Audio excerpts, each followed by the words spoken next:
After paying the bill, I realized I forgot my hat. When I came back, the manager yanked me into the kitchen and bolted the door. "Don't scream, just watch," he begged, pointing to the security monitor. He rewound the tape. When I saw what my son dropped into my wine while I was in the restroom, I hit the floor. "I'm glad to have you here. Follow my story until the end and comment the city you're watching from so I can see how far my story has reached. I never thought a forgotten hat would save my life." But on that Tuesday evening in October, when I walked back into Beaumont Bistro to retrieve it, I discovered something that shattered everything I believed about my son. My name is Sidney Hammond, and at 63 years old, I thought I knew who I could trust. After losing my husband Robert 2 years ago, Charles had become my anchor, my only family, or so I believed. The evenings started like so many others had over the past few months. Charles called around 3 o'clock, his voice carrying that careful tone he'd been using lately, the one that made me feel like I was made of glass. "Mom, how about dinner tonight? That place you like, Beaumont Bistro?" I hesitated. We'd been there 4 times in the past 2 months, which seemed excessive for Charles, who usually preferred chain restaurants. But I was lonely and my son's attention felt precious these days. "That sounds lovely, sweetheart. 7 o'clock? Perfect. And Mom, maybe we could share a bottle of wine. You've seemed so tense lately." I frowned, touching the pearl necklace Robert had given me for our 20th anniversary.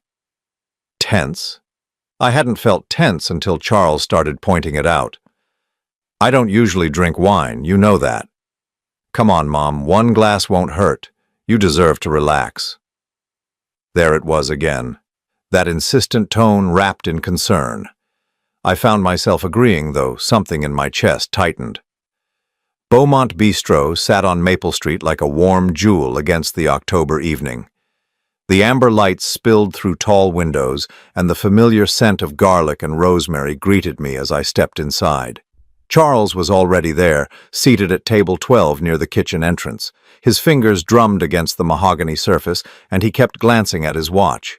"You're early," I said, settling into the chair across from him. The soft jazz playing overhead couldn't quite mask the tension radiating from my son. Traffic was light.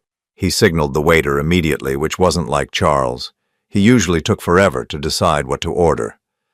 "Let's get that wine, shall we? The Pinot Grigio you liked last time." I didn't remember liking any Pinot Grigio, but I nodded anyway. Lately, my memory felt like Swiss cheese, full of holes I couldn't explain. Dr. Peterson had mentioned it might be early signs of cognitive decline, something that terrified me more than I cared to admit. The waiter, a young man with kind eyes, brought our wine. Charles immediately lifted his glass.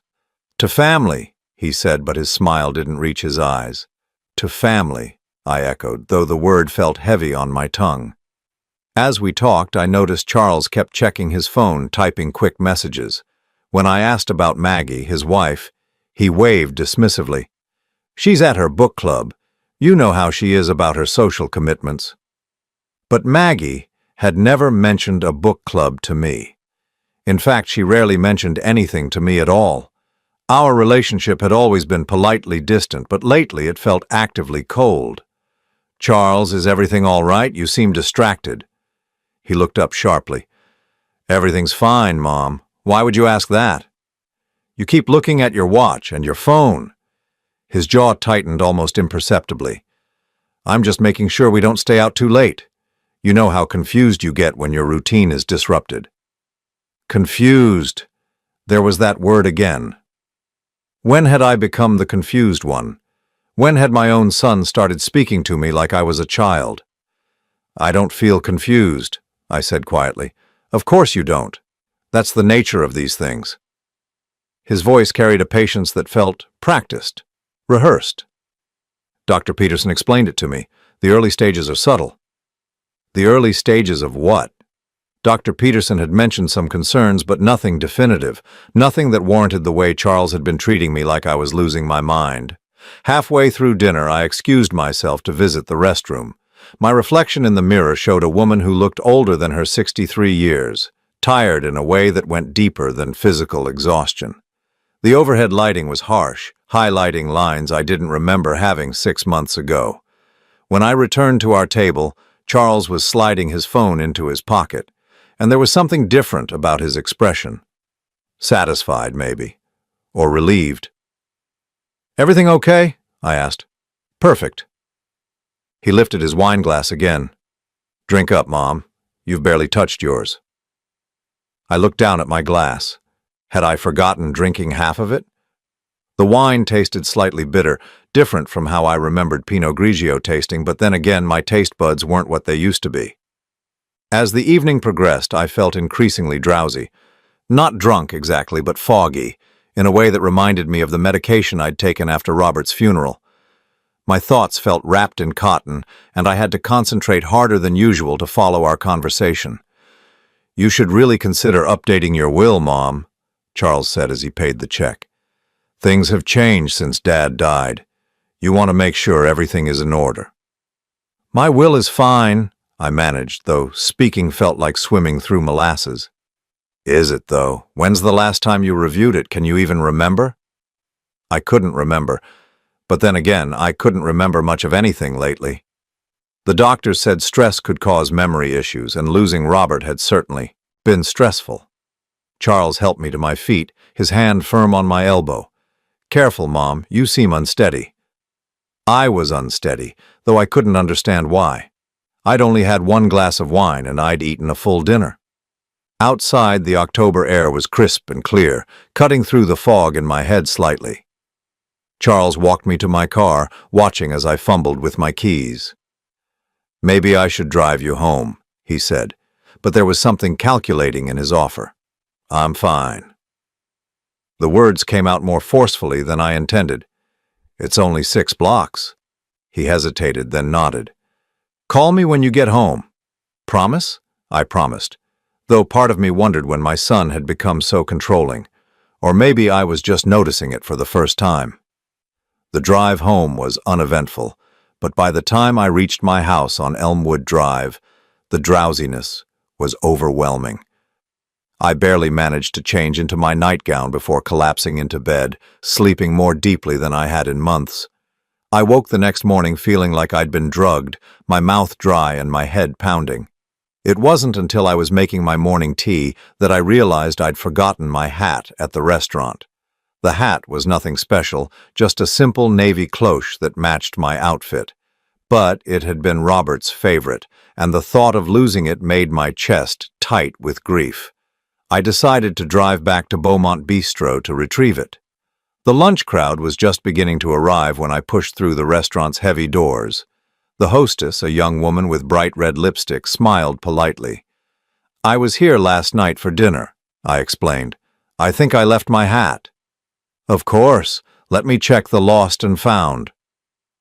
While she searched, I wandered toward table 12, where Charles and I had sat. Something about the evening felt wrong, though I couldn't pinpoint exactly what. The drowsiness, Charles's strange behavior, the way he'd kept checking his phone. "Ma'am?" The hostess returned with my hat, but her expression was troubled. "Actually, could you wait just a moment? I think the manager wants to speak with you." Before I could ask why, a stocky man in his 50s emerged from the kitchen area. His name tag read Tony, and his face was grave. "Mrs. Hammond, I'm Tony Reeves, the manager here. Could I speak with you privately?" My heart began to race. "Is something wrong?" He glanced around the dining room, then gestured toward the kitchen. "Please, ma'am, it's important." I followed him through the swinging doors, past busy prep cooks and steaming pots. He led me to a small office off the main kitchen, closing the door behind us. A security monitor sat on his desk, its screen divided into multiple camera feeds. "Mrs. Hammond, I need to show you something, but I want you to know this is very difficult to watch." "What are you talking about?" Tony's hands were shaking slightly as he rewound the security footage. "Last night, around 8:30, your table was in direct view of camera 3. The screen showed table 12 in grainy black and white. I could see myself and Charles, the wine glasses, the familiar scene from the night before. Tony fast-forwarded through several minutes of normal dinner conversation. "Watch carefully now," he said, his voice barely above a whisper. "This is when you went to the restroom." On screen, I watched myself stand and walk away from the table. Charles immediately pulled out his phone, typed something quickly, then looked around to make sure no one was watching. What happened next made my blood turn to ice. Charles reached into his jacket pocket and pulled out a small vial. With practiced efficiency, he emptied its contents into my wine glass, swirling it gently to mix whatever it was with the remaining wine. Then he sat back, sliding the vial back into his pocket, and checked his watch again. I felt the world tilt sideways. My own son, my only child, had drugged me. "Mrs. Hammond?" Tony's voice seemed to come from very far away. "Ma'am, are you all right?" I couldn't answer. I couldn't breathe. The room was spinning, and I gripped the edge of Tony's desk to keep from falling. My son had poisoned me. The realization hit me like a physical blow, and I understood with sudden, terrible clarity why I'd been feeling so confused, so forgetful, so unlike myself. It wasn't age, it wasn't stress, it wasn't early cognitive decline, it was Charles. The security footage played again, and each time I watched my son dump that vial into my wine glass, another piece of my reality crumbled. Tony had offered me a chair, water, even suggested calling someone, but I couldn't move. I couldn't speak. I could only stare at the screen and watch my own child poison me. "How long have you been watching this happen?" I finally whispered. Tony's face was grim. "Last night was the first time we caught it on camera, but—" He hesitated, running his hand through his graying hair. "Mrs. Hammond, your son has made reservations here 7 times in the past 4 months. Always the same table, always insisting you have wine, always when you go to the restroom." 7 times. 7 times Charles had drugged me, and I had attributed my confusion and memory loss to grief, to age, to some failing in myself. The shame burned in my throat like acid. "Why didn't you say something sooner?" The question came out harsher than I intended. "We suspected, but we couldn't be sure. People do all kinds of things at dinner. Add sweetener, medication, supplements. But last night, the way he looked around first, the way he hid the vial—" Tony shook his head. "I've been in this business for 22 years. I know what suspicious behavior looks like." I thought back to all those dinners, all those evenings when Charles had been unusually attentive, insisting we go out, encouraging me to relax and have a drink. The pattern was so clear now, so obvious, I felt sick with my own blindness. "What kind of drug?" My voice sounded strange to my own ears, distant and hollow. "I'm not sure, ma'am. But based on how you looked when you left last night, something to make you drowsy and confused. Maybe something to affect your memory." Memory. The word hit me like a slap. All those conversations with Dr. Peterson about my forgetfulness, my confusion, all those worried looks from Charles when I couldn't remember conversations we'd supposedly had, all those gentle corrections when I misremembered events. "Oh my God," I breathed. "The doctor visits?" Tony leaned forward. "What about them?" "I've been seeing Dr. Peterson about memory issues.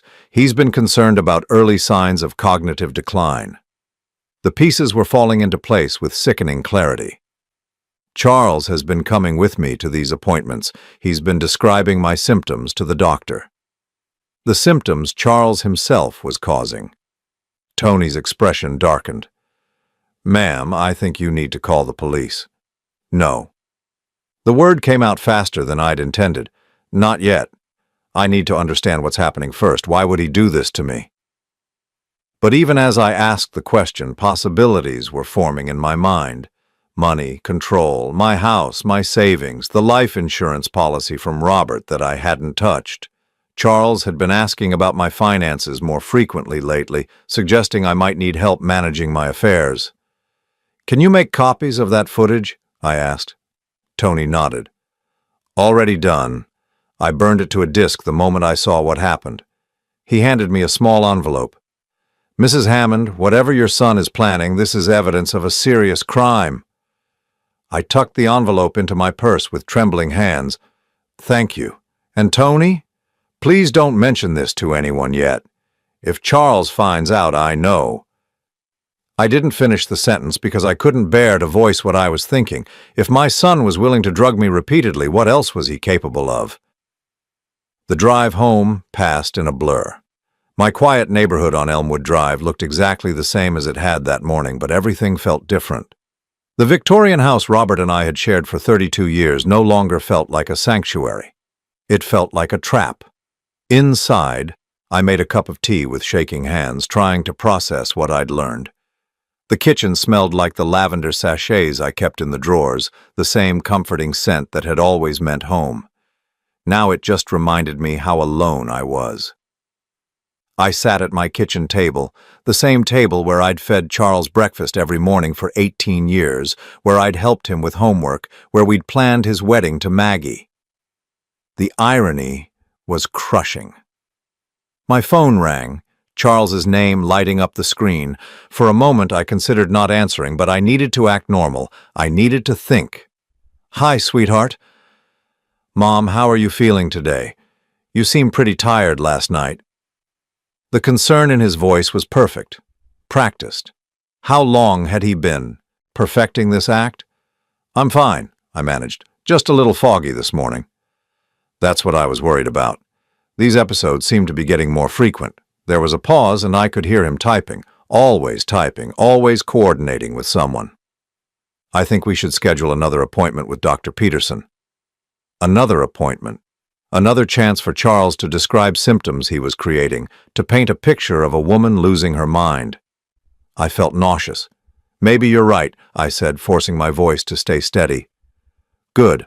I'll call his office this afternoon. And Mom, I was thinking maybe Maggie and I should start helping you with some of your paperwork, bills, financial planning, that sort of thing, just until we get a better handle on these memory issues." Financial planning. There it was. The real reason for months of careful poisoning. Charles wanted control of my money. "That's very thoughtful," I said, each word feeling like swallowing glass. "But I'm managing fine." "Are you, though? Last night you seemed really confused about some basic things, and last week you forgot our dinner plans completely." I hadn't forgotten dinner plans because there hadn't been any dinner plans, but if Charles said there had been, if he'd told Dr. Peterson I was forgetting things, who would believe me? "We'll talk about it later," I said. "I should go." "Of course, rest up. I'll check on you tomorrow." He would check on me tomorrow, like the dutiful son he'd trained everyone to believe he was, like the concerned child taking care of his aging mother. After I hung up, I sat in silence, staring at the family photos on my refrigerator. Charles at his high school graduation, beaming with pride. Charles on his wedding day, his arm around Maggie, both of them laughing. Charles holding my first grandchild, a child who had miscarried at 3 months, a loss that had devastated all of us. Or had it devastated all of us? I found myself questioning everything now, every memory, every moment of shared grief or joy. How long had Charles been capable of this level of deception? I pulled out the disc Tony had given me and stared at it. 22 years of believing I knew my son, and this small piece of plastic contained proof that I didn't know him at all. My phone buzzed with a text message from Charles. "Love you, Mom. Just want to make sure you're taken care of." The casual cruelty of it took my breath away. Even his expressions of love were manipulations now, ways to make me doubt my own perceptions, to make me grateful for his attention even as he systematically destroyed my autonomy. I thought about Robert, about how he'd worried about leaving me alone. "Charles will take care of you," he'd said in those final weeks. "He's a good man, Sydney. He loves you." Robert had been wrong. Or maybe Charles had changed after his father's death. Maybe grief had broken something in him, or maybe the person I thought I'd raised had never existed at all. I walked through my house, really looking at it for the first time in months. Robert's reading chair in the study, still positioned exactly where he'd left it. The grandfather clock in the living room that chimed every hour, marking time I no longer felt I could trust. The photographs on the mantel, a lifetime of memories that now felt contaminated by doubt. In Robert's study, I found the files I'd been avoiding since his death. Insurance policies, investment accounts, the deed to the house, Everything was in my name now, everything Charles would inherit when I died. But what if he didn't want to wait? I sat at Robert's mahogany desk and opened my laptop, something I'd been doing less and less lately because the computer seemed to confuse me more than it used to. But now I wondered if that confusion had been chemically induced. I searched for information about drugs that could cause memory loss, confusion, disorientation. The list was terrifyingly long. Benzodiazepines, sleep aids, even some antihistamines in large enough doses. All of them could cause exactly the symptoms I'd been experiencing. Then I searched for something else. Financial elder abuse. The statistics were staggering. Family members were responsible for the vast majority of financial crimes against older adults. Sons and daughters trusted with power of attorney, slowly draining their parents' accounts. Adult children convincing doctors their parents were incompetent, then taking control of their finances. It was a playbook, and Charles was following it perfectly. My phone rang again, Maggie's name this time. I almost didn't answer, but curiosity won out. "Sydney, how are you feeling?" Her voice carried the same practiced concern as Charles's. "I'm fine, Maggie. Why?" "Charles mentioned you had another one of your confused episodes last night. He's really worried about you." Another one of my confused episodes, as if they were a regular occurrence, as if everyone knew about them except me. "I'm not confused," I said carefully. There was a pause, the kind of pause people make when they're choosing their words carefully. "Of course you don't feel confused, Sydney. That's part of the condition. Charles and I were talking, and we think it might be time to consider getting you some additional help around the house." Additional help, a caregiver, probably. Someone to monitor me, to make sure I was taking my medication, to witness my declining mental state. Someone who could testify later that Sydney Hammond was clearly not competent to manage her own affairs. "That won't be necessary," I said. "Well, we can discuss it when you're feeling more like yourself." Another pause. "Charles is setting up that appointment with Dr. Peterson. We want to make sure you get the help you need." After Maggie hung up, I sat in Robert's chair and tried to remember the last time I'd felt truly like myself. It had been months, maybe longer. The drugging explained the recent incidents, but what about before that? Had Charles been planning this since Robert's death? Had he been waiting for me to be vulnerable, alone, dependent on him? I thought about the will Maggie had mentioned, the documents Charles wanted me to review. I pulled out my copy from the filing cabinet and read through it carefully.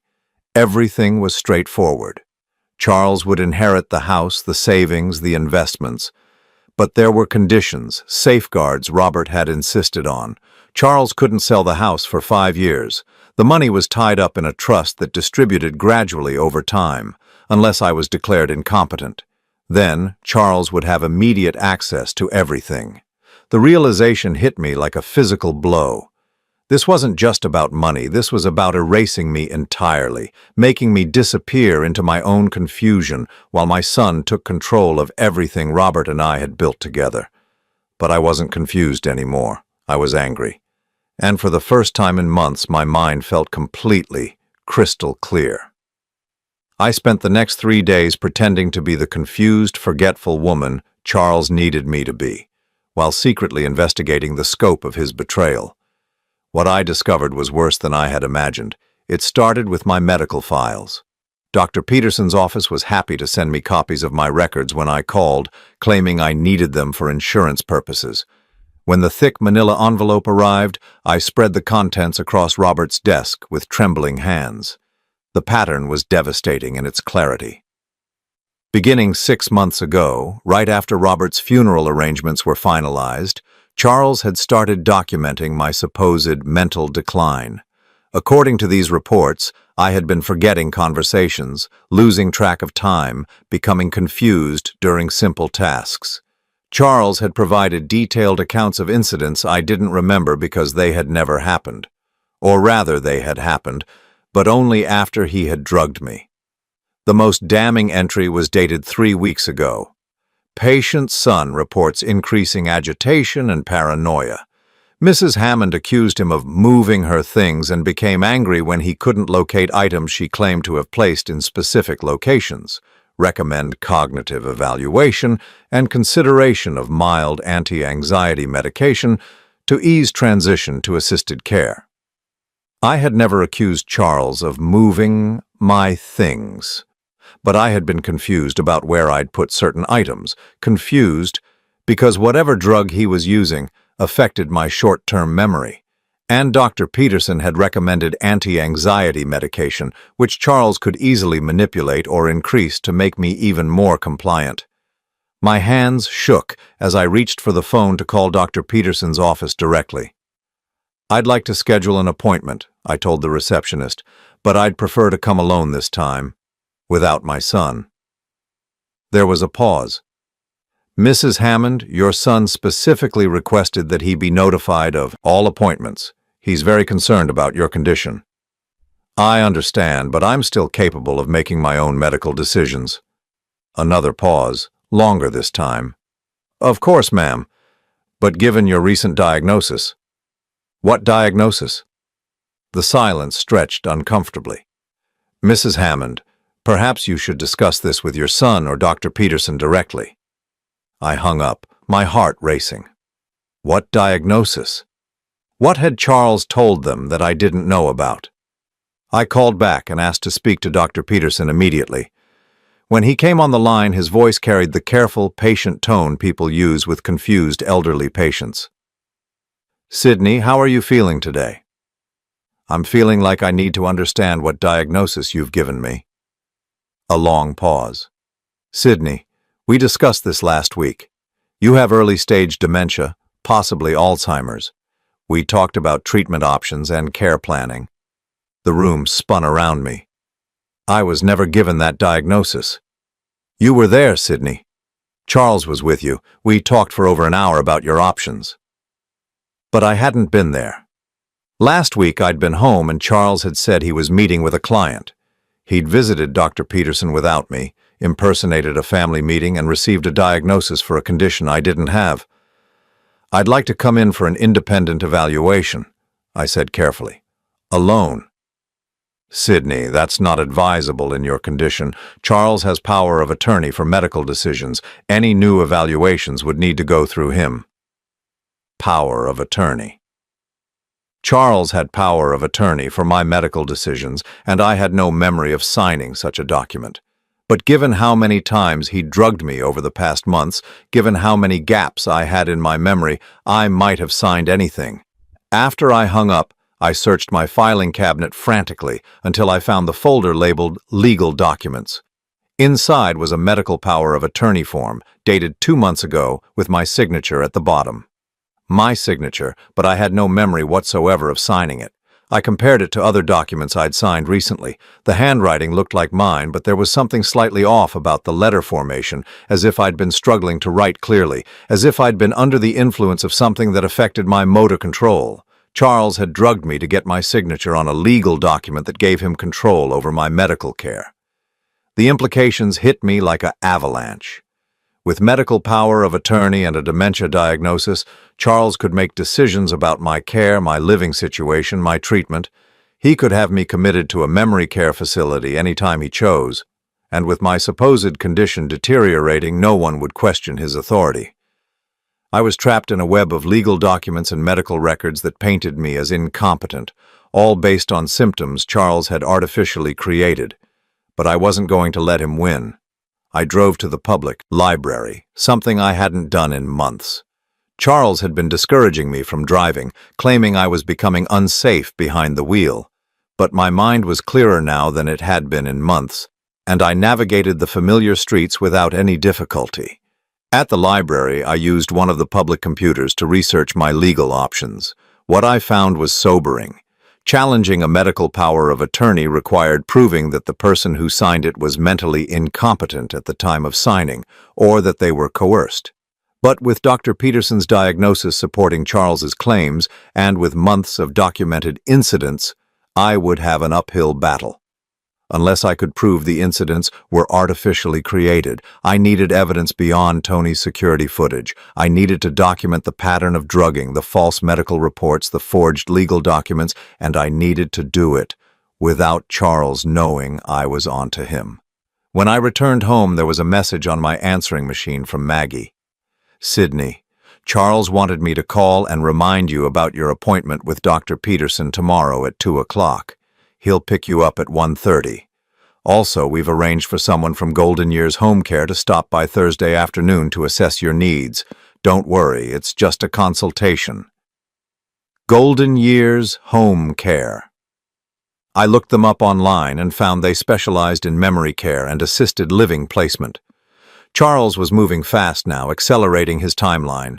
The consultation would undoubtedly conclude that I needed immediate assistance, possibly residential care. I had less time than I'd thought. That evening, Charles called to check on me, his voice carrying its usual blend of concern and condescension. "How are you feeling today, Mom? You sound tired." "I'm fine, sweetheart." "Good. I wanted to remind you about your appointment tomorrow, and don't worry about the home care assessment on Thursday. It's just to see what kind of support you might need to stay in your own house." The lie slipped so easily from his lips. Charles had no intention of letting me stay in my house. He wanted me declared incompetent so he could access my assets immediately, and he needed me in a controlled environment where my protests could be dismissed as confusion or paranoia. "That sounds helpful," I said, hating how the words tasted. "I knew you'd understand. You've always been so reasonable, Mom. It's one of the things I've always admired about you." After he hung up, I sat in the dark for a long time, thinking about the son I'd raised and the man he'd become. When had the transformation happened? Had there been signs I'd missed, or had Charles always been capable of this level of manipulation? I thought about his childhood, searching for clues. He'd been a good student, popular, seemingly well-adjusted, but there had been incidents. A teacher's missing wallet that was found in Charles's desk, though he'd sworn he was innocent. Neighbor's cat that had disappeared after Charles claimed it was bothering him. His explanation for everything had always been so reasonable, so convincing. Maybe the capacity for deception had always been there, dormant until he needed it. I made myself a cup of tea and sat at the kitchen table planning my next moves. I needed to attend tomorrow's appointment with Dr. Peterson, but I needed to go in prepared. I needed questions that would expose the contradictions in Charles's story, evidence that would prove my cognitive function was normal. More importantly, I needed to start building my own case. I needed to document Charles's drugging, his lies, his manipulation of my medical records. I needed to prove that Sydney Hammond was not a confused old woman losing her mind, but a victim of systematic abuse by her own son. The irony wasn't lost on me. To save myself from being declared mentally incompetent, I would have to prove that my only child was a criminal who had been slowly poisoning me for months.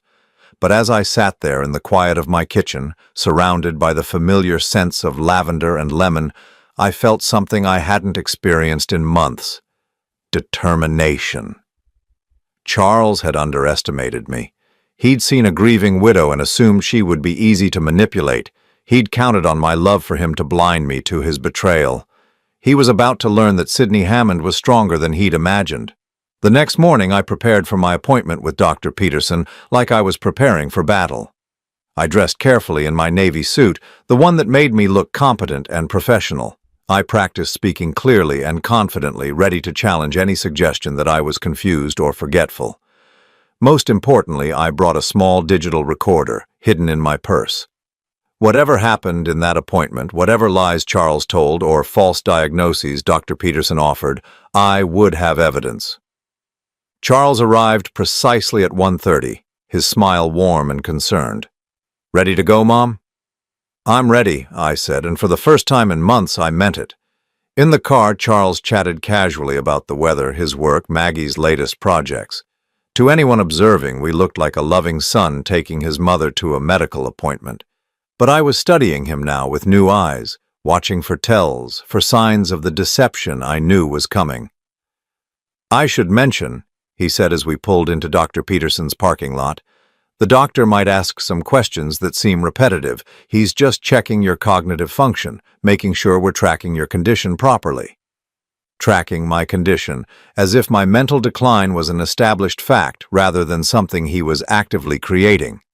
I understand, I said, my hand closing around the recorder in my purse. What Charles didn't understand was that I would be tracking something too.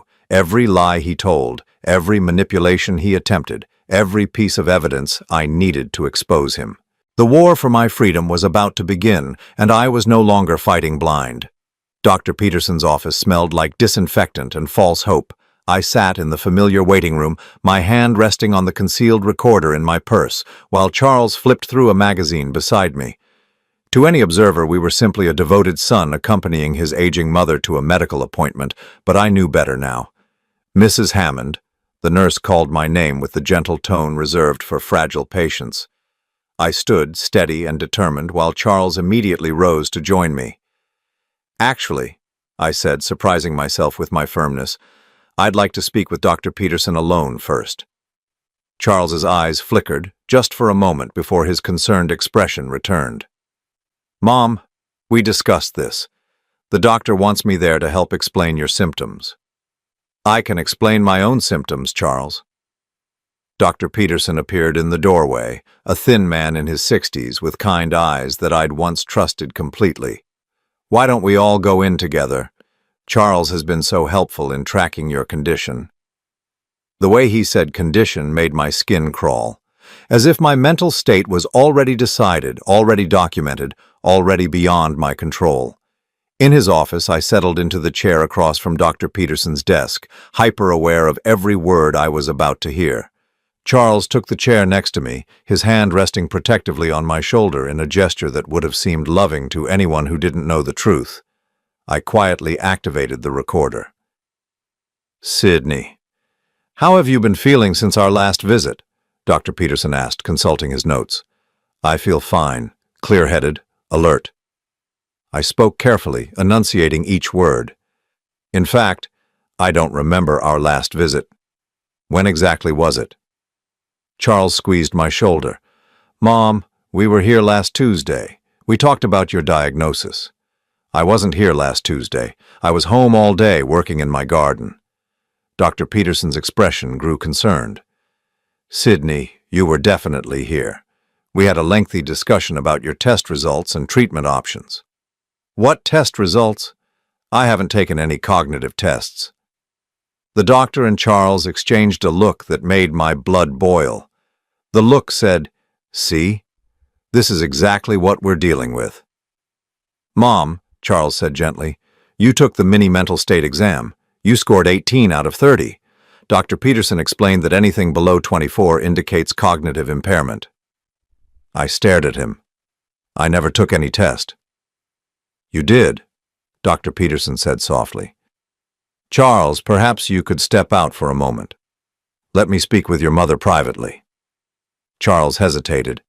"Are you sure that's wise? She's been having more episodes lately." "What episodes?" I demanded. "Just this morning you couldn't remember where you put your car keys. Yesterday you called me 3 times asking the same question about your medication." None of this was true. My car keys had been exactly where I always kept them.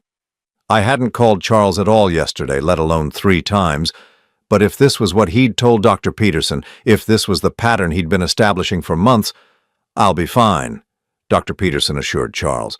"Just a few minutes." After Charles reluctantly left, the doctor leaned forward, his expression sympathetic. "Sydney, I know this is difficult. Memory loss can be frightening and confusing, but Charles has been documenting concerning changes in your behavior for months now.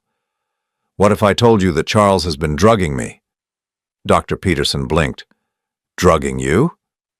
"What if I told you that everything he's reported about my confusion and memory loss has happened only after he's given me something? That I have video evidence of him putting drugs in my wine?" The silence stretched between us.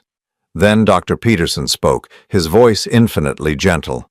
"Sydney, paranoid delusions are unfortunately common in early-stage dementia. The feeling that family members are plotting against you, that medication is being tampered with, these are classic symptoms. Paranoid delusions, classic symptoms. In 30 seconds, he dismissed my accusations and turned them into proof of my mental illness. "I'm not delusional," I said firmly. "I have security footage from Beaumont Bistro showing Charles putting something in my drink." "Sydney, I know you believe that's what you saw, but sometimes our mind plays tricks on us. Charles loves you. He's been taking such good care of you." I felt the walls closing in. This was the trap Charles had built so carefully. Any protest I made could be dismissed as confusion. Any accusation could be labeled as paranoia. The more insistent I became about the truth, the more it would seem to prove his case.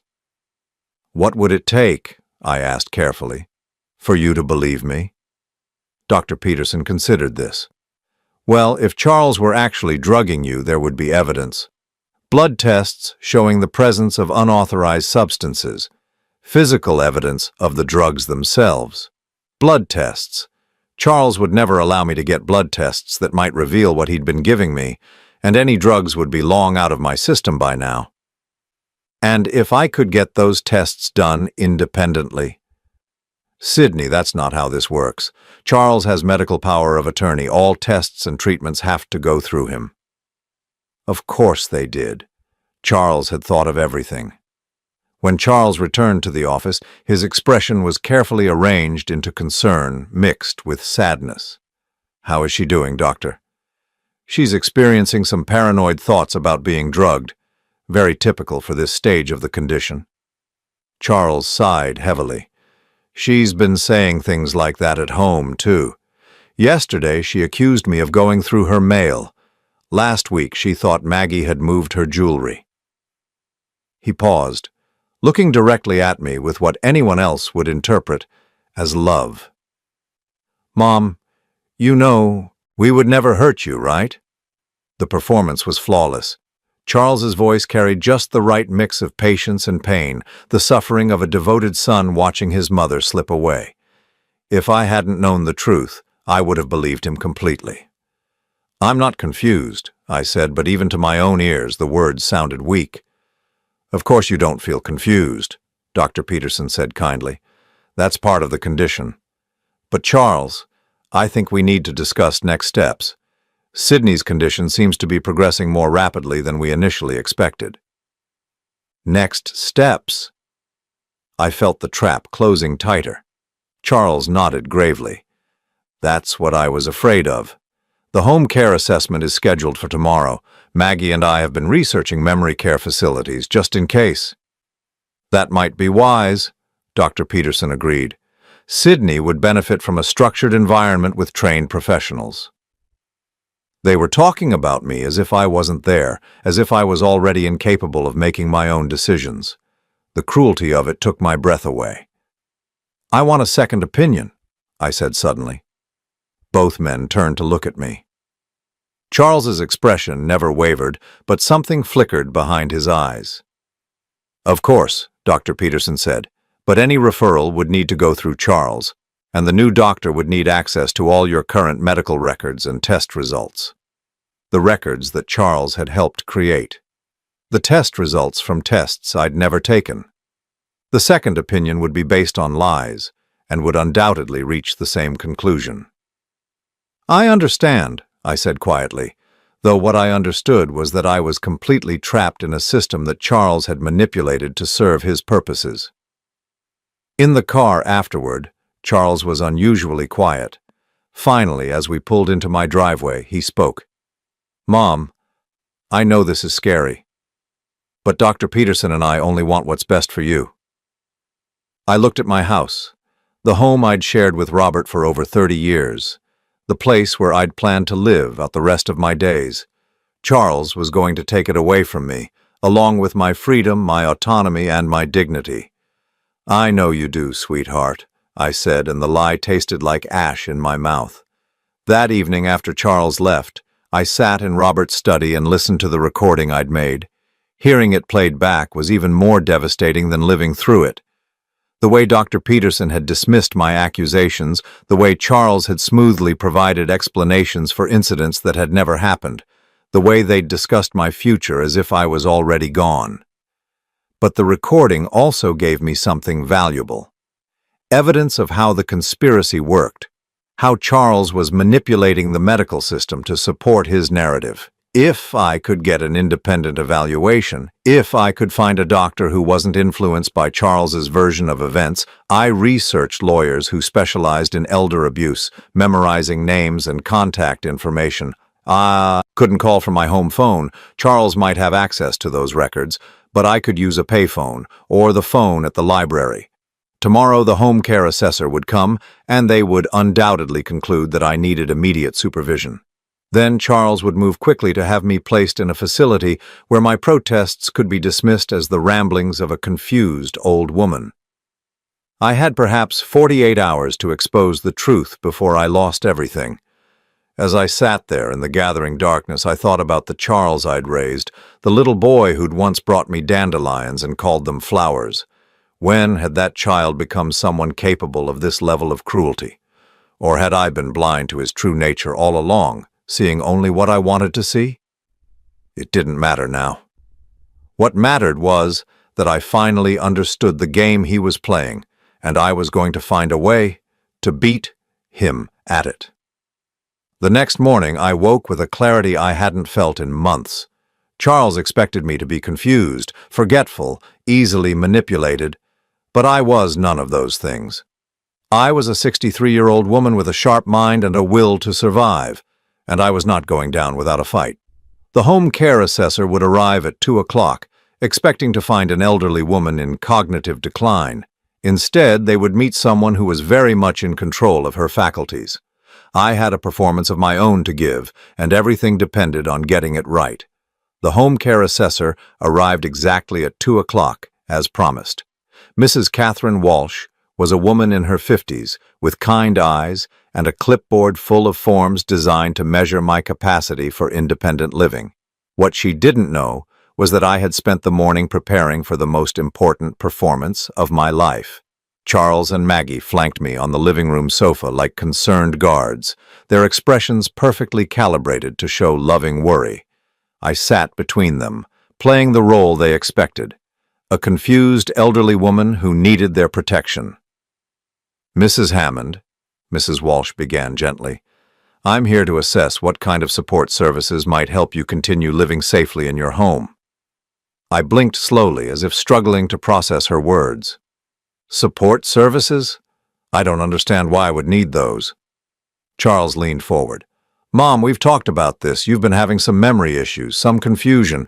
We just want to make sure you're safe." "Have I?" I asked, letting my voice carry a tremor of uncertainty. "I feel fine." Mrs. Walsh made a note on her clipboard. Over the next hour, she asked me questions about my daily routine, my ability to manage medications, my cooking habits. I answered some correctly and fumbled others deliberately, creating the impression of someone whose cognitive abilities were inconsistent. When she asked me to remember a list of 3 words and repeat them back after 5 minutes, I remembered 2 and claimed I couldn't. Recall the third. When she asked me to draw a clock showing 3:15, I made the hands slightly wrong. Every mistake was calculated to support Charles's narrative without being so obvious as to seem intentional. "Mrs. Hammond," Mrs. Walsh said finally, "do you feel safe living alone?" I hesitated, glancing at Charles. I think so. But sometimes I do get confused about things." "What kind of things?" "Well," I said, letting my voice sound small and uncertain, "sometimes I can't remember conversations we've had. Charles will tell me about something we discussed, but I don't remember it at all." Charles reached over and patted my hand. "It's okay, Mom. That's why we're here to help." Mrs. Walsh spent another 30 minutes interviewing Charles and Maggie about their observations of my behavior. They painted a picture of a woman in gentle decline who needed increasing supervision. Charles mentioned my paranoid thoughts about being drugged, which Mrs. Walsh noted with evident concern. "In cases like this," she said, addressing Charles while I sat quietly beside him, "we often recommend starting with daily check-ins, perhaps meal preparation services. However, given what you've described about the paranoid episodes and the extent of the memory loss, your mother might benefit from a more structured environment." You mean a facility? Maggie asked, her voice carefully neutral. Possibly. There are excellent memory care communities that specialize in early-stage dementia. The residents maintain dignity and independence while having access to professional support. I let my eyes fill with tears. I don't want to leave my home. Of course you don't, Mrs. Walsh said kindly. But sometimes what feels scary at first turns out to be the best thing for our safety and well-being. After she left, promising to send her recommendations within 48 hours, Charles and Maggie lingered in my living room. I could feel their satisfaction, their sense that everything was proceeding according to plan. That went well, Charles said, though he was looking at me carefully as if trying to read my thoughts. Did it? I'm still confused about why I need help. Maggie exchanged a look with Charles. Sydney, you heard what the assessor said. You're having memory problems and they're getting worse. We're worried about your safety. I nodded slowly, as if trying to process this information. I suppose if you think it's best. We do, Charles said firmly. In fact, I think we should have a family dinner this Sunday, just the three of us. We can talk about your options, make some decisions together. A family dinner. Where Charles would feel comfortable speaking freely, where he might reveal more about his plans, where I could finally get the evidence I needed. That sounds nice, I said. Should I cook? No, Mom. Let me handle everything. You just rest. After they left, I sat in my living room for a long time, thinking about what had just happened. The assessment had gone exactly as Charles had planned. Mrs. Walsh would recommend increased supervision, possibly residential care. Charles would use her report to accelerate his timeline for having me declared incompetent. But I had learned something valuable from the experience. I could play their game. I could be the confused, vulnerable woman they needed me to be, while secretly documenting everything they said and did. The family dinner would be my opportunity to get Charles to reveal the full scope of his plan. But I needed to be careful. If he suspected I was onto him, if he realized I was recording our conversations or gathering evidence, he could move quickly to have me committed before I could expose the truth. Sunday arrived gray and cold, matching my mood as I prepared for what I knew would be my last dinner with Charles and Maggie. I dressed carefully in a simple sweater and skirt, the kind of outfit a confused elderly woman might choose. I hid the digital recorder in my cardigan pocket, making sure it was easily accessible. Charles arrived at 5 o'clock with grocery bags full of ingredients for what had once been my favorite meal, pot roast with vegetables. The irony wasn't lost on me that he was cooking the comfort food of my childhood for the dinner where he planned to discuss taking away everything I had left. "How are you feeling today, Mom?" he asked as he unpacked the groceries in my kitchen. "A little tired," I said, settling into a chair at the kitchen table. "Sometimes I wonder if I'm getting old." "We all get older, Mom. The important thing is making sure you're taken care of." Maggie arrived 30 minutes later with a bottle of wine. My stomach clenched as I watched her place it on the counter. Would Charles try to drug me again tonight? Did he think I needed to be incapacitated for this conversation? "Should we open this?" Maggie asked, holding up the bottle. "I don't think Mom should have wine," Charles said quickly. "Remember what Dr. Peterson said about alcohol interfering with her medications?" I wasn't taking any medications that would be affected by alcohol, but I nodded obediently. "You're probably right. I'll just have water." As Charles cooked, he kept up a steady stream of conversation about inconsequential things, the weather, his work, Maggie's new hobby of pottery. But I could sense the tension underneath, the weight of what he planned to discuss. During dinner, the conversation gradually shifted to more serious topics. "Mom," Charles said, cutting his pot roast into precise pieces, "Maggie and I have been thinking about what Mrs. Walsh said, about your options." "What did she say again? I'm having trouble remembering." "She recommended increased supervision, possibly a care facility that specializes in memory issues."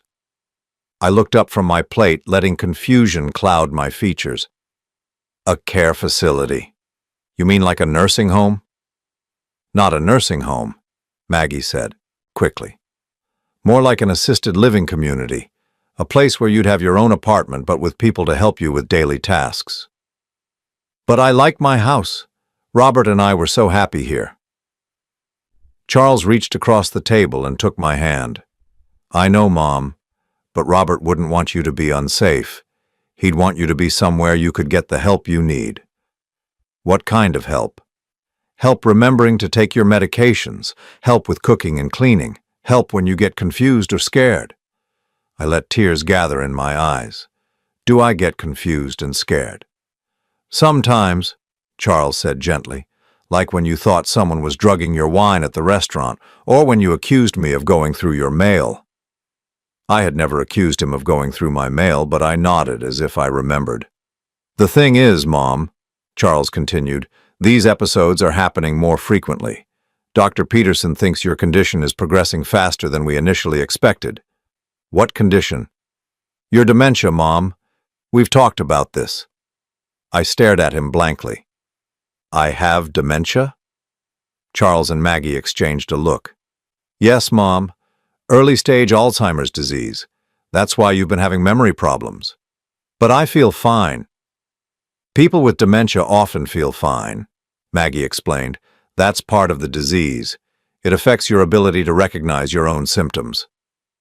This was the opening I'd been waiting for. I activated the recorder in my pocket. I don't understand, I said, making my voice small and frightened. If I have dementia, what's going to happen to me? Charles squeezed my hand. We're going to take care of you, Mom. That's what families do. But how? I mean, what about my house, my money, all the things Robert and I saved? Don't worry about any of that, Charles said smoothly. I'll handle all the financial stuff. That's why you gave me power of attorney, remember? Did I? Yes, Mom. A few months ago, you signed the papers because you were worried about making mistakes with your bills and investments. I hadn't signed any papers willingly, but I nodded as if trying to remember. So you'll take care of everything? Everything, Charles confirmed. Your house, your savings, your investments. I'll make sure it's all managed properly. What about when I die? Will you inherit everything? Charles hesitated for just a moment. Mom, let's not talk about that right now. But I want to know. Robert always said the house should stay in the family. It will stay in the family, Maggie said. Charles's family. But what if Charles dies before me? What happens then? Another hesitation. Well, then Maggie would inherit everything. But Mom, that's not going to happen. We're going to take care of you for many years to come. I nodded, filing away this information. If I died or was declared permanently incompetent, Charles would inherit everything immediately. If Charles died first, Maggie would get everything. They had planned for all contingencies. There's something else we need to discuss, Charles said, refilling his water glass. The care facility has a waiting list, but there's been a cancellation. They have an opening next week. Next week? I let my voice rise in panic. But I'm not ready. I don't understand what's happening. That's why we need to move quickly, Maggie said, before you get more confused, while you can still participate in the decision. But what if I don't want to go? Charles's expression hardened almost imperceptibly. Mom, you're not capable of making that decision anymore. That's why I have power of attorney. It's my responsibility to keep you safe, even if you don't understand what's best for you.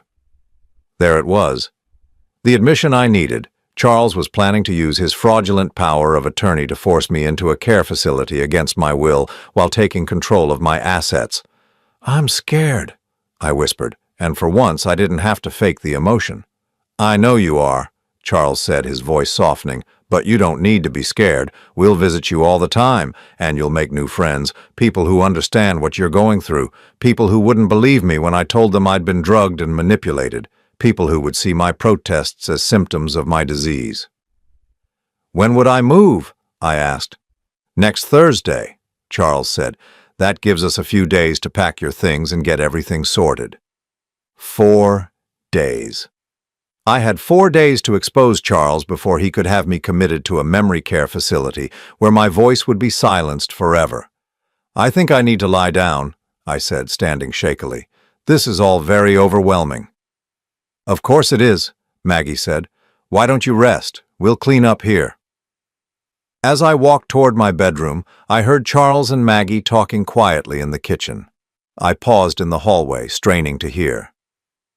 "Do you think she suspects anything?" Maggie asked. "No," Charles replied. "She's exactly where we need her to be. Confused, compliant, ready to accept whatever we tell her." "And the house?" "We can put it on the market as soon as she's settled in the facility. The real estate agent thinks we can get at least $500,000 for it." "What about the investments?" "Those will take a little longer to access, but once she's been in care for 6 months, I can petition the court to have her declared permanently incompetent. Then we'll have complete control over everything." My hands shook as I listened to them plan my future, my erasure, my disappearance into a system designed to silence me. But I had what I needed now. I had their confession, recorded in their own words. In my bedroom, I sat on the edge of the bed and listened to the recording I'd just made, Charles and Maggie discussing my fake diagnosis, my fraudulent power of attorney, their timeline for taking my house and assets. It was all there, clear and undeniable. Now I just had to figure out how to use it before Thursday arrived. Monday morning, I woke with the clarity of someone who had finally stopped pretending to be someone else.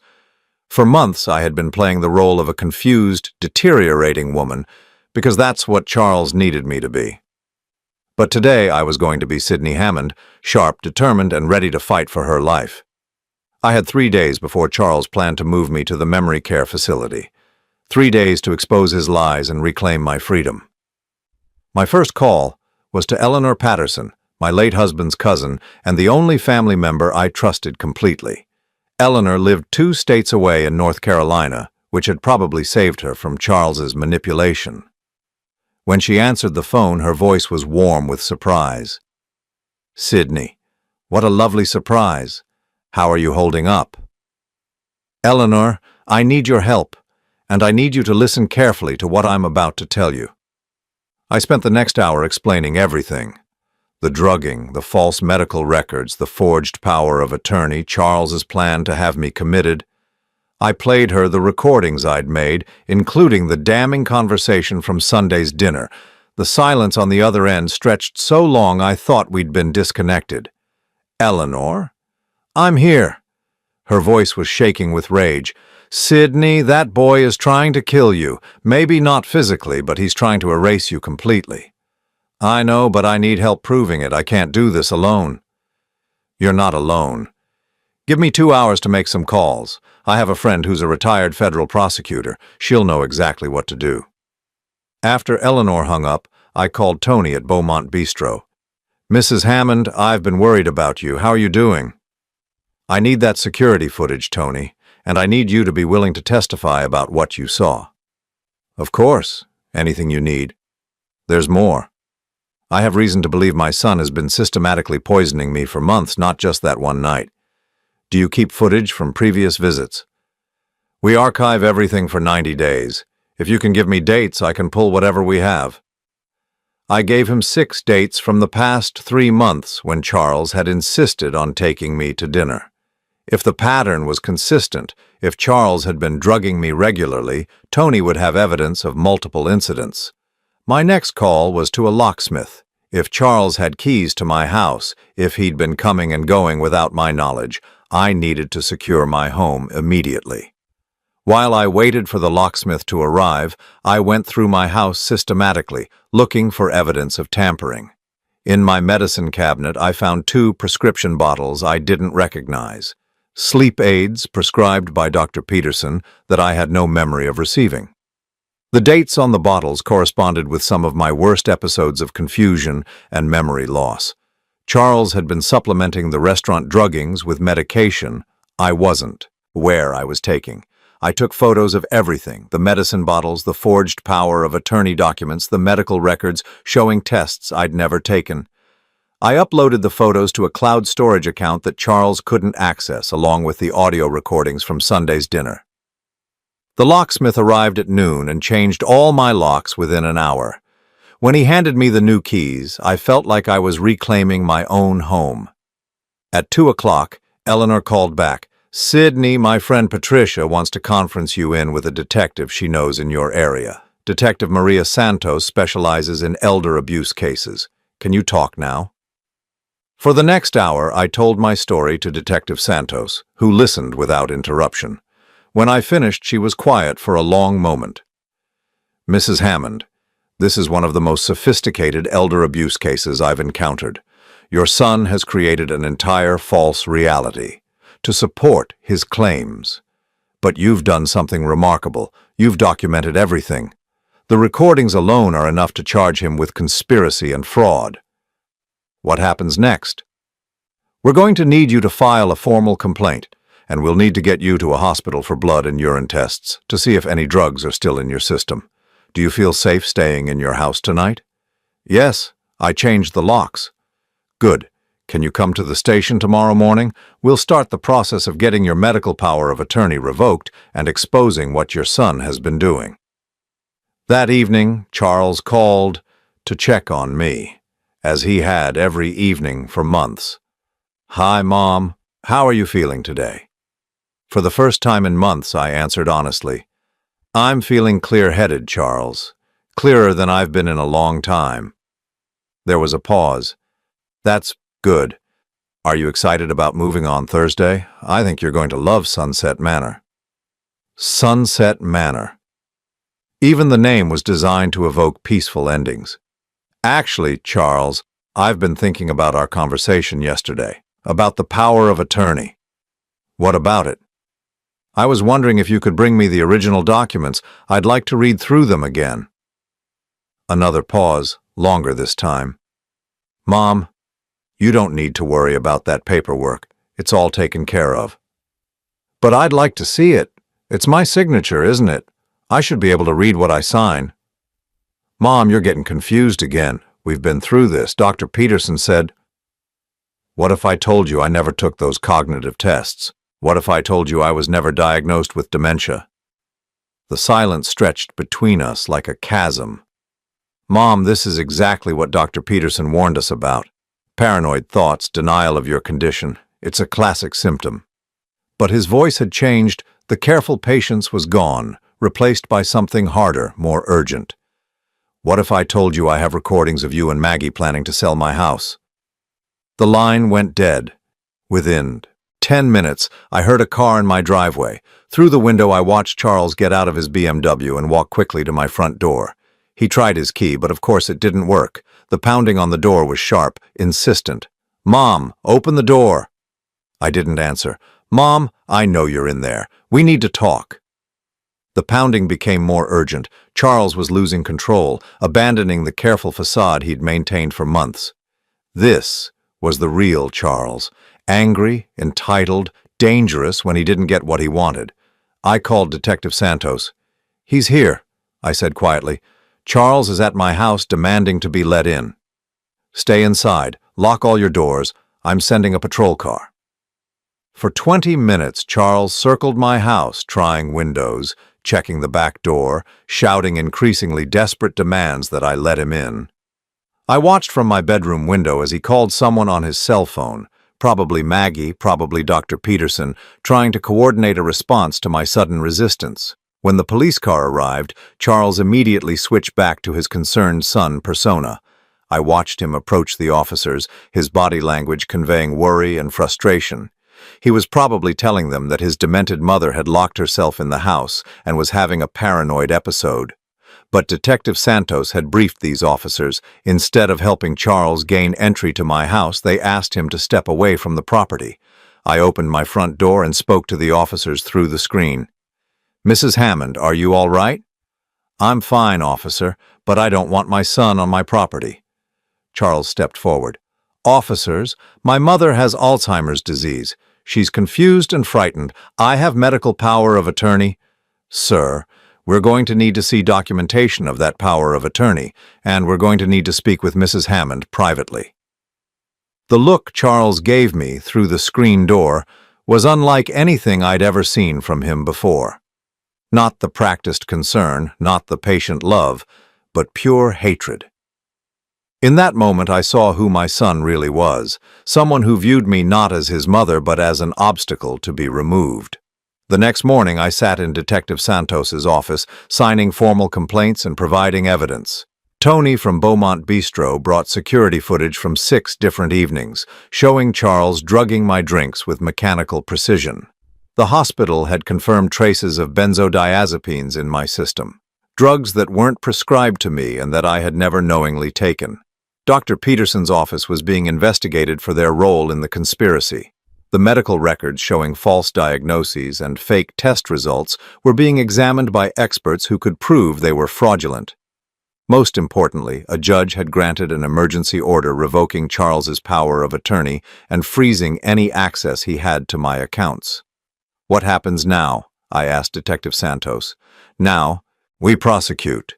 Charles and Maggie will be charged with conspiracy, fraud, and elder abuse. Dr. Peterson's involvement is still being investigated, but he'll likely face charges for falsifying medical records." "And me?" "You get your life back, Mrs. Hammond, your real life, not the one they were trying to create for you." That afternoon, I drove to Sunset Manor, the memory care facility where Charles had planned to imprison me. It was a pleasant enough place with comfortable common areas and cheerful staff. But it was still a place where people went to disappear quietly, where their protests could be dismissed as symptoms of their disease. I introduced myself to the director and explained why I was there. "We had no idea," she said, horrified. "Your son seemed so concerned, so devoted. He said you were in denial about your condition." I imagine he was very convincing. What can we do? Help other families recognize the warning signs. Not everyone who claims a family member needs care is telling the truth. 6 months later, I testified at Charles's trial. He sat at the defense table in an expensive suit, looking like the successful businessman he'd always appeared to be. But the evidence was overwhelming. The security footage, the forged documents, the false medical records, the recorded conversations. Maggie had pleaded guilty and testified against Charles in exchange for a reduced sentence. Dr. Peterson had lost his medical license and was facing criminal charges. The careful conspiracy they'd built to erase me had collapsed completely. Charles was sentenced to 8 years in prison for elder abuse, fraud, and conspiracy. As the bailiff led him away, he looked back at me one last time. There was no remorse in his expression, no recognition of what he'd done, only anger that his plan had failed. I felt nothing for him. Not sadness, not anger, not even disappointment. The Charles I had loved, the son I had raised, had never really existed. He had been a mask worn by someone who saw me only as an asset to be acquired. Today I live alone in the house Robert and I shared for 32 years. I take no medications except vitamins. I drive wherever I want to go, manage my own finances, and make my own decisions about my care and my future. Eleanor visits regularly, and I've reconnected with other family members who had been told I was too confused to maintain relationships. I've also become an advocate for elder abuse prevention, working with Detective Santos to help other families recognize the warning signs of financial exploitation. The irony isn't lost on me that Charles's attempt to have me declared mentally incompetent actually proved how sharp my mind really was. I had outsmarted him, outmaneuvered him, and ultimately outlasted him. I'm 74 years old now, and I've never felt more like myself. Every morning I wake up in my own bed, in my own house, living my own life on my own terms. I water my garden, read my books, and remember everything clearly. The confusion is gone. The memory lapses have disappeared. The woman Charles tried to erase has been reborn, stronger and more independent than ever. I survived my own son's attempt to destroy me, and in doing so, I discovered something I'd forgotten in the grief after Robert's death. Sidney Hammond is a force to be reckoned with. Charles had underestimated me. He thought a grieving widow would be easy prey, someone he could manipulate and control without resistance. He was wrong, and I am free.